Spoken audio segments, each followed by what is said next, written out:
안녕하세요. 오늘의 사연, 지금 바로 시작해 볼게요. 엄청 오래된 인연입니다. 어디다 자랑하고 다닐 만한 이야기는 아니지만 조금 답답해서 여기 사연 채널에 임금님 귀는 당나귀 귀라고 외치는 심정으로 이렇게 여러분들께 제 이야기를 들려드리려고 합니다. 남편이 죽고 고아라 친정이 없던 저는 시아버지 집에 살기로 했습니다. 그래도 저희 시아버지가 능력은 있으셔서 저를 걷어주시는데 큰 문제는 아니었습니다. 시어머니도 돌아가신 지 꽤 됐어서 그런지 시아버님은 적적하시기도 했고 말동무가 그간 많지 않아서 외로우셨나 봅니다. 제가 동호회나 밖에 좀 돌아다니라고 권유를 했어요. 그러더니 곧잘 친구들을 사귀시고는 집에 와서 자주 노시더라고요. 시아버님과 나이 차이는 조금 나는 편이기는 했지만 시아버님께는 그 주변 지역에서 말 터놓고 지낼 유일한 사람이었기 때문에 친하게 지내게 되셨다고 하네요. 시아버님을 형님 하면서 잘 따르기도 했고 다행히 둘이서 잘 맞아서 둘이서 같이 놀러 다니고 그러셨어요. 그 인연이 이어져서 저희 집에서 자주 술을 드시곤 했습니다. 저희 집에 자주 놀러와서 지냈던지라 그리고 볼 때마다 이뻐해주고 용돈도 주고 했던 분이셨어요. 부담스러운 느낌이 아니라 오히려 저는 좋은 삼촌이 생겼다고 생각했어요.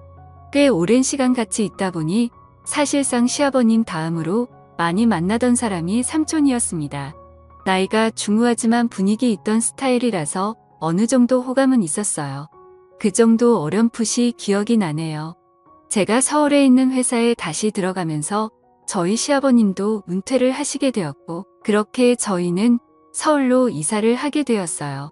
시아버님과 삼촌 두 분 다 속상해했지만 한국인데 못 만날 게 어디 있나며 서로를 위로했습니다. 그런데 저는 솔직히 조금 아쉽더라고요. 속으로는 삼촌을 조금 좋아하고 있었나 봐요. 그게 너무 아쉬웠어요. 삼촌 또한 제 손을 잡으면서 건강하게 잘 지내라면서 눈시울이 붉어지셨는데 그날 그때 얼굴이 아직도 기억에 선명하게 남아 있습니다. 그 영향을 받아서 저는 지금도 솔직히 중년 남성이 제 취향이 되었습니다. 그런데 연상이라는 게 사실 나이차가 한두 살 많은 연상을 말하는 게 아니었어요. 서울 가서도 연애를 하면서는 또래 남자들과 연애를 하기는 했지만 무언가 저를 채우지 못하는 것이 있었어요.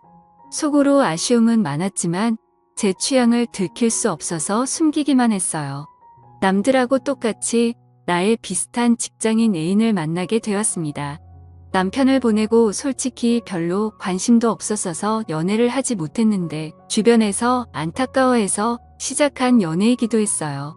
그래도 나를 받아준 사람이라 내심 많이 좋아하기도 했고 마음도 많이 썼습니다. 최선을 다하긴 했지만 한참 때인 나이인데도 이상하게 흥분이 잘 안 되더라고요. 그래도 그때 애인이 저를 많이 위해주고 기다려주고 어떻게든 맞춰보려고 이것저것 노력도 많이 했습니다. 도무지 애인한테 나는 연상이 아니면 안 될 것 같다는 말이 도저히 안 나오더라고요. 그 애인이 나쁘다고 생각하진 않는데 그도 사람인데 당연히 답답하고 힘들었겠지요. 결국 그는 저를 두고 다른 여자를 만나더라고요. 잡으려 했지만 그는 마음의 상처를 크게 주고 저를 떠났어요. 저를 위해 그만큼 희생해준 좋은 사람이었던 애인이 나를 두고 어떻게 양다리를 걸칠 수가 있나 하는 배신감이 더 컸죠. 게다가 남편을 보내고 첫 애인이었기에 애인의 바람에 저는 우울에 빠지게 되었고 그때 카카오톡도 연락처도 핸드폰에 있던 모든 걸 지워버리고 한동안 방황을 했어요. 그렇게 허무한 시간들을 보내다가 시간이 지나니까 해결이 되더라고요. 그리고 나서 다시 백업해둔 연락처를 정리하면서 카카오톡도 설치하고 정상적인 삶으로 되돌아갈 준비를 하고 있었습니다. 마지막 백업을 해둔 게 너무 오래 전이었어서 그동안의 친구 목록이 다 사라져 있었지요. 그런데 제 눈에 띄는 번호가 하나 있었으니 제가 서울에 오면서 헤어지게 되었던 삼촌의 번호였습니다.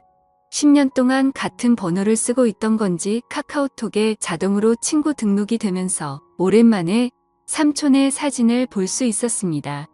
핸드폰 화면의 작은 사진으로 보니 괜히 떨리더라고요. 그래서 삼촌의 사진을 터치해서 확대를 했습니다.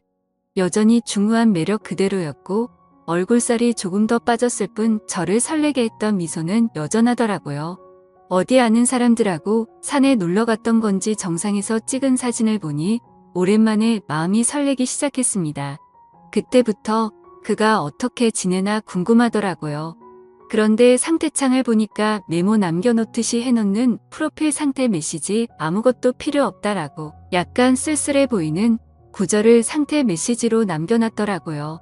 그리고 프로필 사진으로 되어 있는데 그게 올려보면 옛날에 해놓은 거고 사진들도 다 볼 수 있었거든요. 그런데 사진이 하나도 남아있지 않은 겁니다.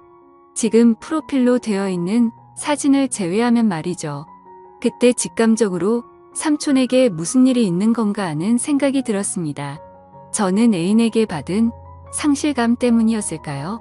아니면 그 애인과 그렇게 노력을 하며 오랫동안 사랑을 나누는데도 한 번을 만족을 못했던 게 사실은 마음속에 오래전부터 그를 품고 있었기 때문이었을까요?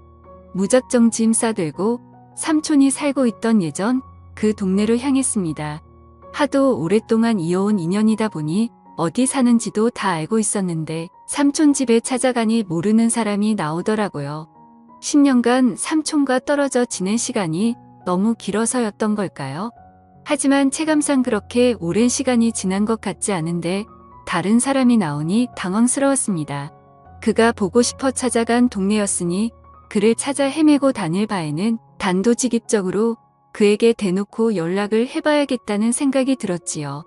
멀리 떨어져도 얼굴 못 보고 지낼 일이 있냐고 했었지만 정말 매일매일 만나던 삼촌이었는데 이사 가자마자 10년 동안 그냥 의의 남이 되어버렸었거든요. 내 번호가 저장이나 되어 있으려나 사실 큰 기대를 하지 않았는데 삼촌은 전화를 받자마자 제 이름을 불러주더라고요. 이렇게 반갑게 맞이해줄 거면 왜 지난 10년 동안 모르는 사람처럼 지내왔는지 제가 얼마나 삼촌을 보고 싶었는지 몰랐나 싶기도 하더라고요.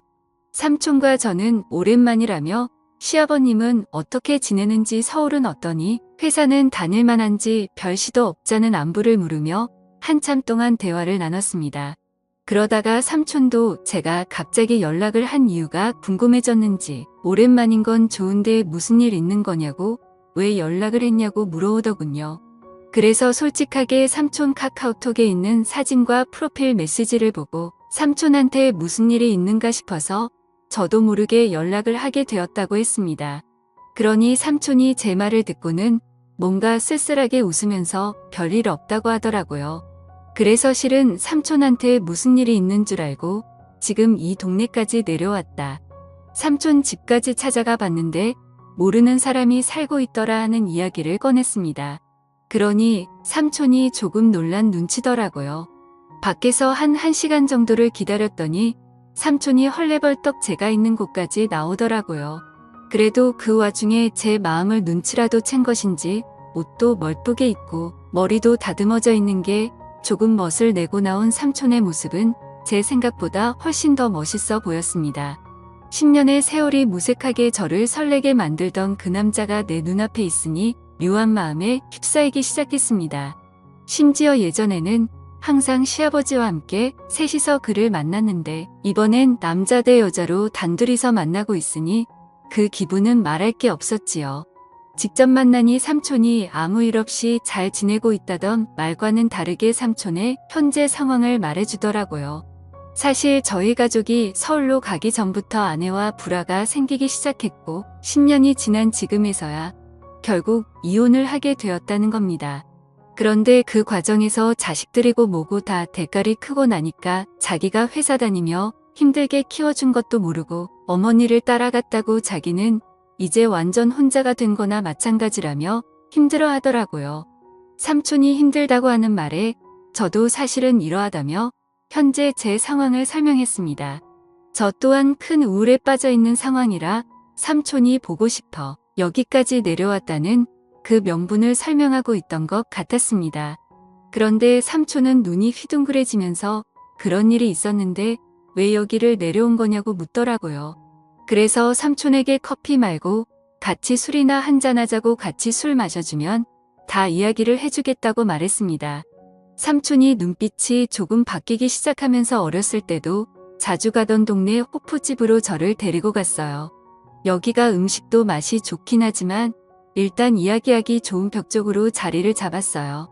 칸마다 나누어져 있고 조용히 단둘이 이야기 나누기에는 이곳만큼 좋은 곳이 없었거든요. 그때 저도 솔직히 삼촌과 조금씩 저에게 마음을 열고 있다는 생각이 들기도 했습니다. 삼촌이 저랑 술 같이 마시니 뭔가 묘하다고 하더라고요. 술을 한 두 잔 나누다가 저도 삼촌에게 제가 애인과 헤어졌던 이야기를 하면서 사실 애인 앞에서 내가 다가가지 못한 이유와 노력을 해도 잘 해결되지 않았다고 말했어요. 그리고 그 문제의 중심에는 항상 다른 사람도 아니고 삼촌이 있었다고요. 대충 고민 상담을 해주려고 했던 것 같은데 바로 돌직구를 날려버리니 정신을 못 차리고 제 말에 얼어붙어서 아무 말도 이지 못하더라고요. 그래서 한 번 더 삼촌에게 돌직구를 날렸습니다. 사실 이제는 모르겠다. 내가 뭐가 잘못된 건지 아니면 정말 삼촌 때문에 그런 건지 한번 알아보고 싶다고요. 이게 해결이 되면 저도 앞으로 저한테 문제가 있는 게 아니라 억눌렸던 제 마음과 상대적인 요인을 알 수 있으니 저한테도 도움이 되지 않겠냐. 삼촌에 대한 걱정도 많았지만 나도 내 마음을 확실하게 정리를 하고 싶어서 찾아온 거다 하고 단도직입적으로 다른 게 아니고 삼촌을 원한다는 말을 건넸습니다. 삼촌은 무슨 말을 그렇게 하냐며 손사래를 치기는 했지만 거절을 하지도 않았고 자리를 떠나지도 않았습니다. 결국 삼촌도 스스로가 맨정신으로는 할 수 없겠다는 결론에 도달했나 봐요. 우리가 암묵적인 동의를 하긴 했지만 실수나 마찬가지인 거야 라고 상황을 만들더라고요. 삼촌은 가족들과 떨어져 나와 혼자 지내고 있으니 집에 혼자서 지내고 있었어요.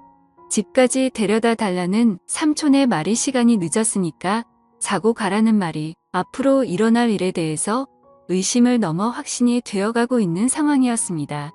애인과 분위기도 많이 만들고 이런저런 시도는 많이 해봤지만 실제로는 한 번도 만족한 적이 없으니 많이 긴장이 되기도 했습니다만 솔직히 걱정할 게 없었습니다.